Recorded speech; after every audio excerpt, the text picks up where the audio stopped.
Whispering Shadows, The Haunting of Hollow's End. Chapter 1. The Old Manor. The sun had just dipped below the horizon, casting long, eerie shadows across the abandoned manor on the outskirts of town. Known locally as Hollow's End, the mansion had been uninhabited for decades, a crumbling relic of a bygone era. Overgrown ivy snaked up its walls, and broken windows stared like empty eye sockets. It was a place shunned by the locals, rumored to be haunted by restless spirits. Emily Sanders, a young journalist with a penchant for the macabre, parked her car at the end of the gravel driveway. She had always been drawn to the unexplained, and Hollow's End was the perfect subject for her next article. She stepped out of her car, the crunch of gravel underfoot the only sound in the still evening.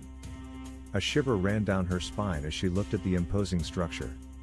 Determined to uncover the truth behind the legends, she pushed open the rusted iron gate and made her way towards the manor. Inside, the air was thick with dust and the scent of decay. The floorboards creaked ominously under her weight as she explored the dimly lit rooms, her flashlight casting long, dancing shadows.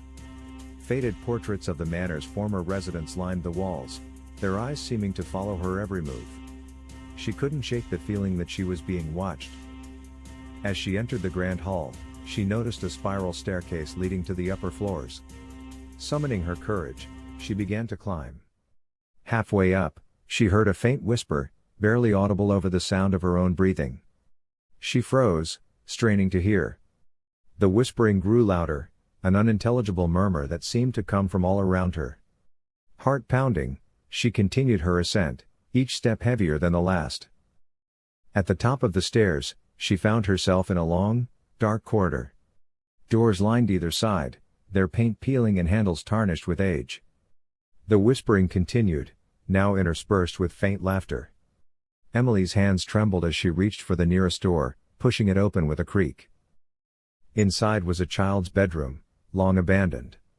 A dusty, moth-eaten teddy bear sat in the center of the room, its glass eyes reflecting the beam of her flashlight. As she stepped inside, the door slammed shut behind her, and the whispering stopped. She was plunged into an oppressive silence, broken only by the sound of her own ragged breaths. A sudden chill enveloped her, and she felt a presence in the room. Slowly, she turned around, her flashlight flickering. There, in the corner, stood a figure, a little girl in a tattered dress, her eyes hollow and black. The girl raised a hand, pointing directly at Emily. "You shouldn't have come here," the girl whispered, her voice echoing in the stillness. Before Emily could react, the room spun around her, and everything went black. Chapter 2, The Family Secret. When Emily regained consciousness, she was lying on a cold, stone floor. Her head throbbed, and her vision was blurry. As she sat up, she realized she was no longer in the child's bedroom. Instead, she found herself in a damp, underground cellar, lit by a single flickering candle. She stood up, her legs shaky, and looked around. The cellar was filled with old furniture covered in white sheets, crates stacked haphazardly, and shelves lined with dusty jars. She shivered, both from the cold and the sense of unease that permeated the air. She needed to find a way out and fast. As she explored the cellar, she noticed a large, ornate chest in the corner. Intrigued, she approached it and lifted the heavy lid. Inside, she found a collection of old documents and photographs. She picked up a photograph, wiping away the dust. It showed a family, parents and two children, standing in front of Hollow's End, their faces stern and unsmiling. Beneath the photographs, she discovered a stack of letters. She unfolded one carefully, the paper brittle with age. It was dated 1923 and addressed to Dear Elizabeth. As she read, a chilling story began to unfold. The letter spoke of strange occurrences at the manor, of shadows that whispered in the night, and of the family's growing fear. One letter, in particular, caught her eye. It was from the mother, Margaret Holloway, to her sister. Margaret wrote of her daughter, Emily, who had begun to act strangely, talking to unseen entities and disappearing for hours at a time. The family had consulted doctors, but no one could explain the girl's behavior. Desperation had led them to seek out a medium, who had warned them that the manor was cursed, haunted by vengeful spirits trapped within its walls. Emily's heart raced as she realized the significance of the name. The little girl in the photograph was the same one she had seen in the bedroom. Her namesake, perhaps? She felt a connection to the girl, a sense of responsibility to uncover the truth and put the spirits to rest. As she rifled through the rest of the documents, she found a map of the manor. One section was marked with an X, labeled Family Crypt. Determined to get to the bottom of the mystery, she pocketed the map and began searching for a way out of the cellar. After what felt like hours, she found a narrow staircase leading up to a trapdoor. Pushing it open, she emerged in the manor's kitchen. The whispering had returned, louder and more insistent. She followed the map through the winding corridors until she reached a heavy wooden door. Taking a deep breath, she pushed it open and descended into the darkness. Chapter 3: The Crypt. The air in the crypt was cold and damp, and the walls were lined with ancient, crumbling tombs. Emily's flashlight cast eerie shadows as she moved deeper into the underground chamber. The whispering grew louder, almost deafening, but she pressed on, determined to uncover the truth. At the far end of the crypt, she found a large, ornate sarcophagus. The lid was ajar, and a strange light emanated from within. As she approached, the whispering reached a fever pitch, and she felt a cold hand brush against her arm. She jumped, turning to see nothing but shadows. Gathering her courage, she pushed the lid further open and peered inside. To her shock, the sarcophagus was empty, save for a small, leather-bound diary. She picked it up, the pages brittle and yellowed with age. The diary belonged to Margaret Holloway, the mother from the letters. As she read, Emily felt a growing sense of dread. Margaret's entry spoke of the family's descent into madness. The spirits within the manor had grown stronger, feeding off the family's fear and anguish. They had tried to leave, but the manor wouldn't let them go. Trapped and tormented, Margaret had made a desperate decision. She had performed a ritual to seal the spirits within the crypt, hoping to protect future generations. But the ritual had come at a terrible cost, her own life, and the lives of her children. Emily's hands trembled as she turned the final page. The last entry was dated the night before the family's disappearance. Margaret wrote of a vision she had seen, a young woman, years in the future, who would come to the manor and set the spirits free. "You are the one," a voice whispered in her ear, and Emily spun around. The little girl stood before her, eyes hollow and sad. "Help us," the girl pleaded, her voice echoing in the crypt. Emily knew what she had to do. She found the ritual instructions in the diary and set to work. Gathering the necessary items from the crypt, a silver dagger, a vial of salt, and a black candle, she began the incantation, her voice steady despite the fear gnawing at her. As she chanted, the whispering grew louder, the shadows swirling around her. The air crackled with energy, and the spirits began to manifest, ghostly figures of the family, their faces twisted in agony. Emily continued, her voice rising above the cacophony.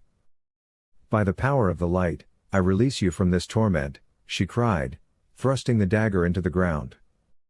A blinding flash of light filled the crypt, and the spirits screamed, their forms dissolving into nothingness. The whispering ceased, replaced by an eerie silence. Chapter 4: The Aftermath. When the light faded, Emily found herself alone in the crypt, the oppressive weight lifted from the air. She sank to the ground, exhausted but relieved. The spirits were gone, freed from their torment. She had done it. Slowly, she made her way back up the stairs and into the manor. The atmosphere had changed, no longer filled with malevolence, the manor felt empty, almost peaceful. She exited the building, the cool night air a welcome relief. The sky was clear, the stars twinkling above, and for the first time since she arrived, she felt a sense of peace. The next morning, Emily returned to town, determined to write her article. She documented everything she had discovered, the letters, the diary, the ritual. But she also kept certain details to herself, feeling that some secrets were better left buried. The townspeople were skeptical at first, but as the days passed and the manor remained quiet, they began to believe her story. Hollow's End was no longer a place of fear, but a reminder of a tragic past. The town decided to restore the manor, turning it into a museum dedicated to the Holloway family and their history. Emily was hailed as a hero, but she remained humble, knowing that her true reward was in freeing the tormented souls. Months later, as she walked through the newly restored manor, she felt a presence beside her. She turned to see the little girl, no longer hollow-eyed and sad, but smiling.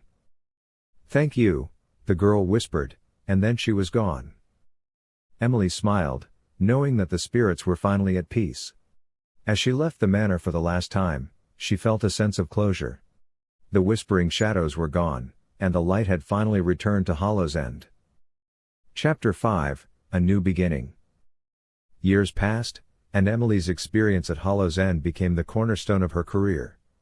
She wrote a best-selling book about the manor, blending history with her own personal journey. The story captivated readers worldwide, and Emily became a renowned author and paranormal investigator. Despite her success, she never forgot the lessons she had learned at Hollow's End. She continued to seek out and help those troubled by the supernatural, using her knowledge and empathy to bring peace to the restless. Each case was different, but the core mission remained the same: to free those trapped by their own pasts. One day, Emily received a letter from a small town in Maine. The letter spoke of an old lighthouse on the edge of a cliff, rumored to be haunted by the ghost of a lighthouse keeper who had died under mysterious circumstances. The townspeople were terrified, claiming to hear whispers in the night and seeing ghostly lights on the sea. Intrigued, Emily packed her bags and set out on a new adventure. As she drove towards the coastal town, she felt a familiar thrill. She knew that this was her calling, to uncover the truth behind the stories and to bring light to the darkness. Arriving at the lighthouse, she met the townspeople and listened to their tales. The lighthouse stood tall and imposing, its light flickering in the gathering dusk. As she walked towards it, she felt a chill run down her spine, the same sense of foreboding she had felt at Hollow's End. But she was not afraid. She had faced the darkness before and emerged victorious. With her flashlight in hand and determination in her heart, she pushed open the creaking door and stepped inside. The lighthouse was cold and damp, the air thick with the scent of salt and decay. She climbed the spiral staircase, the sound of the waves crashing against the rocks below echoing through the narrow space. At the top, she found the keeper's room, a small, cramped space filled with old nautical equipment and a dusty bed. As she explored, she heard the familiar whispering, growing louder with each step. She felt a presence, a cold hand brushing against her arm. She turned to see the ghostly figure of the lighthouse keeper, his eyes filled with sorrow. "Help me," he whispered, his voice echoing in the silence. Emily nodded, feeling a sense of purpose. She knew what she had to do. She found an old journal, the keeper's diary, and began to read. The entry spoke of loneliness, of a tragic love lost to the sea, and of a promise to watch over the lighthouse forever. With the diary in hand, she performed a ritual to release the keeper's spirit, chanting the words with confidence. The whispering grew louder, then faded into silence as the spirit dissolved into the light.